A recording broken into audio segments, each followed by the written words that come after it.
Looks like we're having a beautiful day out here in Seattle. A little actually in Shoreline. We're going to be talking about today the Nikon ZR and Coffee. I know they're not related subject matters, but they are to me. Because coffee is important and good cameras are important. So let's talk about that Nikon ZR. My buddy just picked one up. I'm contemplating 3 of them for next year. Got a couple concerns and a couple gripes with the reviewers. First off, reviewers, half the stuff you told us this camera can or cannot do is BS. Because you forgot really key details and it's obvious you didn't read the owner's manual, which I happen to download because I want to buy this using my productions. Wow, that glare is just killing everybody. Look at that. Look at the glare. So with the Nikon ZR, we really have an opportunity to have a competitor against Sony. Now, Canon has never really, in my opinion, been a competitor against Sony. Reason being is Canon has never had what do I call an established path to commercial video in the $1 million market. So a video that would be $1 million or more, I've never seen Canon on it. I've seen Canon on $100,000 sets, $200,000 sets, $250,000 sets. But the Nikon with the red connection, with reds being on $250,000, $500,000, $1 million, $10 million, $20 million, $30 million sets, is a whole new category that's going to put it directly against Sony, which, if you know about the Venice, we're talking $100 million sets, $200 million sets, and such. Now, I get it. A lot of the reviewers look at this as just a baby camera. It's not that important. It's not super significant. It is highly significant. This is the first camera that I've seen that could dethrone the FX30 or the ZVE10-2. Man, Sony needs to fix their naming convention, some of these. ZVE10-2, whatever it is, that can circumvent that camera. Main reason for that is all intra.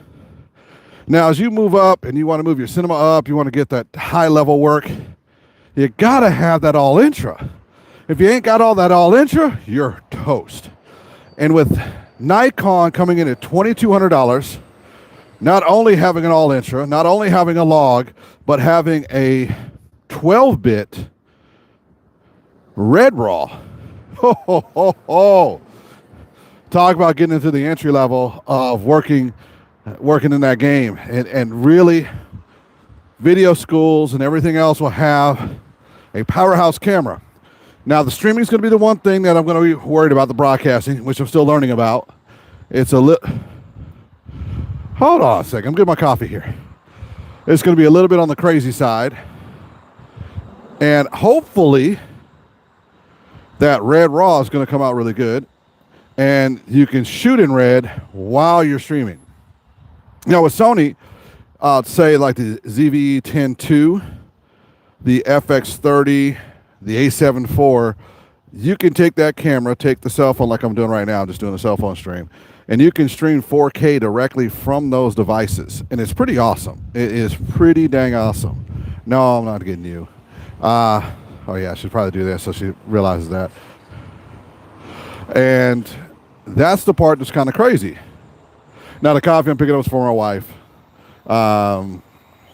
So that's what I'm doing here. I'm at the coffee stand.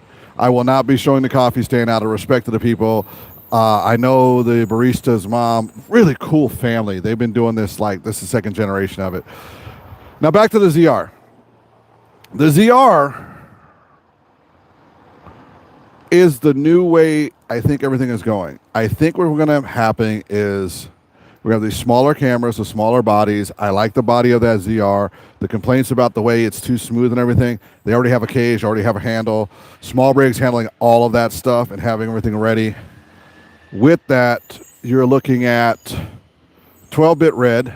You're looking at 10-bit Nikon's log and then you're looking at a 265. Now, my questions on the 265, and we're going to answer this soon because we're going to be comparing, I think, 4 cameras.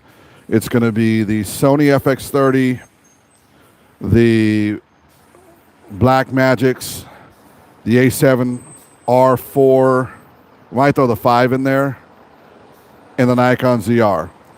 And we're comparing all these cameras because these are pretty much what we're going to be working with in the field.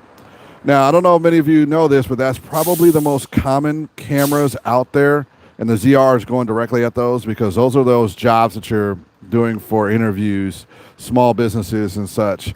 And that's just the ones. What are we doing? We're talking about the Nikon ZR. The Nikon ZR versus basically the rest of the competition, and how Nikon, yes, I've watched Demon Slayer, how Nikon has put themselves into the position to where they can be a real competitor in both the small production world, sub 10,000, the mid production world, under 250,000, and the 250,000 to $1 million, where Canon doesn't even really get a chance to play, and then $1 million plus because, well, that's at Venice, Burano, Red's, Airy land, and because they bought Red, they now have a formula to go all the way from a $2,000 camera forward. Oh, yeah. I'm about to pick up my coffee, too, so you can stay on with me here or not, but I got to pick up my wife's coffee. Going for my daily walk and just chatting on here. I'm normally not behind the camera or in front of the camera, normally behind the camera, so this is a little odd for me. I'm just talking and chatting. Getting used to doing this streaming thing. I've been requested to go out and start talking about this stuff, and they want to do a program where we get really deep into different cameras and show their effectiveness in streaming and broadcast and other services. So that's why I'm actually doing these. But I'm going to be cutting this pretty short here. I'm just waiting for her to come up here so I can order the coffee. And then I'll be getting to the next one of these lives just because, well, it'll be fun. All right. Looks like we're almost ready. So thank you for the 4 to 15 people that watched. I appreciate you. Yes, I do watch Demon Slayer. Marcelos, we're just talking cameras. It's what I do. And I'm going to call it good. Peace.